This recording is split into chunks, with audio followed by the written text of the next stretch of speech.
Yang ini udah payo. Ini udah payo. Padahal jaraknya kan berapa meter ini? Ya sekitar 30-an. 30 meter dari air toh? Dari Tapi terus air kan selalu bergeser. Kadang-kadang menjauh dari pantai, kadang-kadang mendekat. Ini tergantung dari musim. terus yang asin itu yang kira-kira berapa meter dari bibir pantai dari air? Ya sebaiknya yang kalau ada air itu kena. Ini kan sumurnya kan saya tutup pakai pasir biar tidak kena ombak. Kalau yang baik itu yang permukaan atasnya itu langsung diguyur pasir. Karena kalau ini semakin ke utara, ini semakin tawar. Yang di sebelah ini udah tawar ini, udah betul-betul anyep situ.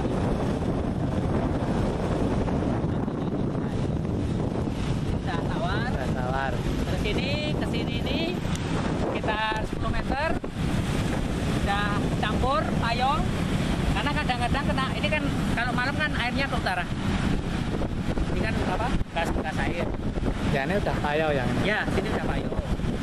Terus kalau yang itu yang sekitar 30 meter dari sini udah asin. Sama dengan air permukaan lautnya itu. 30 meter itu yang itu contohnya. Ini sumurnya kan di sini. Yang ini asin atau payo, Pak? Nah, sumurnya kan di sini.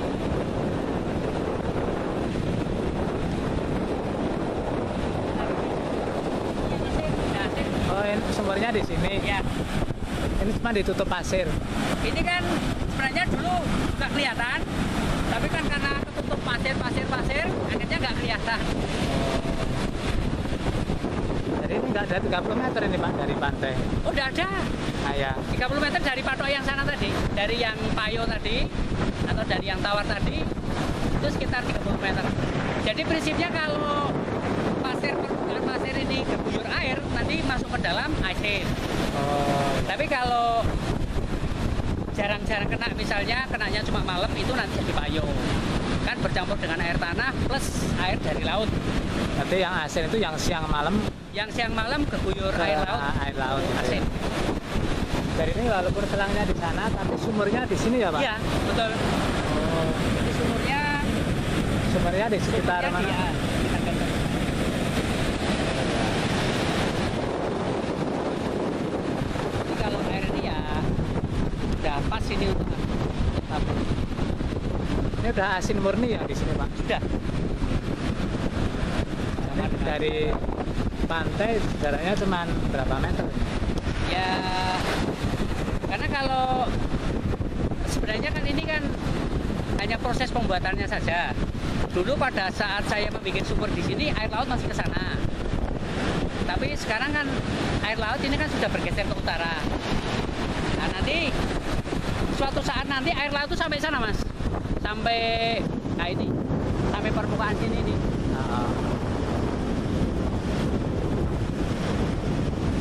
Sampai permukaan sini. Nah, air laut kadang-kadang sampai sini.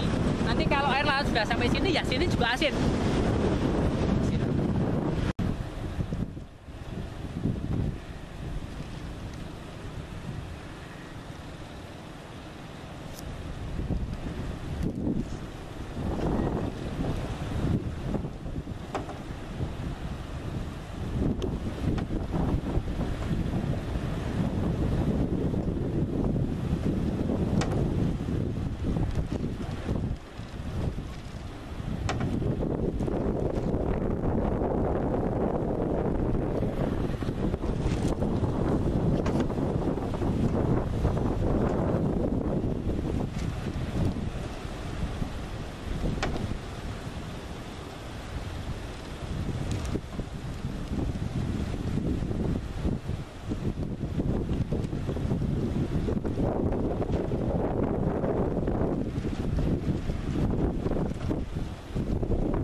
untuk pengisian air pertama kali sebelum tabur itu minimal permukaan air itu kedalamannya 80 cm. Jadi 80 cm. Kemudian itu kita pertahankan sampai umur 15 hari. Itu 8 Satu minggu sampai satu minggu ya. Satu minggu. Terus ditambah air tawar. Kemudian kita tambah air tawar sampai 10 cm. Berarti kan yang awal tadi murni air asin. Air asin murni, air laut kita ambil dari laut, kita masukkan di kolam. Air laut kadang cukup asin sekali, kadang-kadang juga enggak. Jadi tergantung dari kondisi air laut itu sendiri. Karena air laut sini kan dekat sungai, nanti kalau pas agak air pasang ya kadang-kadang asin sekali. Kalau pas surut itu malah airnya agak tawar karena air dari sungai masuk ke laut.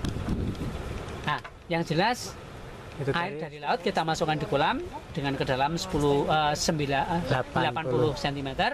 Kemudian baru tabur. Setelah kita tabur, kita tunggu waktu 1 minggu, kemudian kita isi air tawar sehingga keasinan air tadi menjadi berkurang.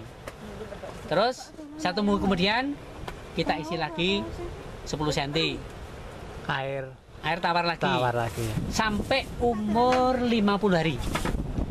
Nah, umur 50 hari itu kita perkirakan udang sudah mulai besar.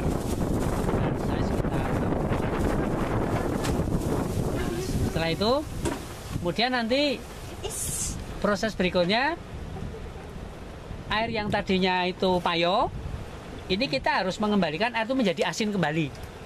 Jadi kita kurangi 10 cm, kemudian kita isi lagi 10 cm air asin, kita kurangi 1 minggu kemudian 10 cm lagi kita kurangi, kita isi lagi 10 cm dengan air asin sampai kadar asinnya itu kurang lebih sekitar 7 ppm.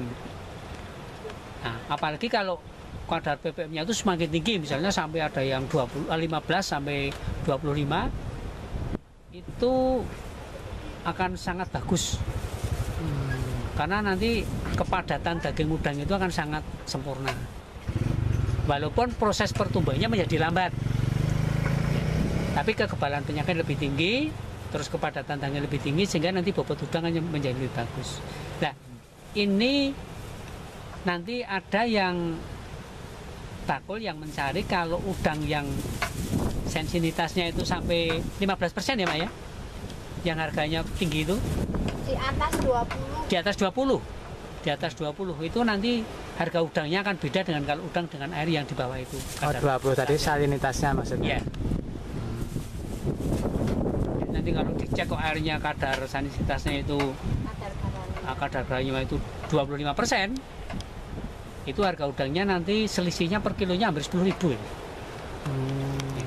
Karena udangnya itu akan padat dan nanti pada saat di es itu tidak menyusut, tahan lama.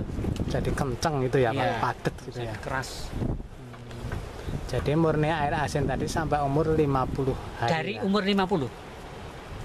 Bukan sampai 50, tapi dari umur 50. Sampai 1 minggu, kemudian terus dijot tawar. Tiap 1 minggu ditambah air tawar, 1 minggu tambah air tawar. Sampai umur 50 hari atau 7 minggu. Nah, nanti minggu yang ke-8 itu langsung kita kurangi.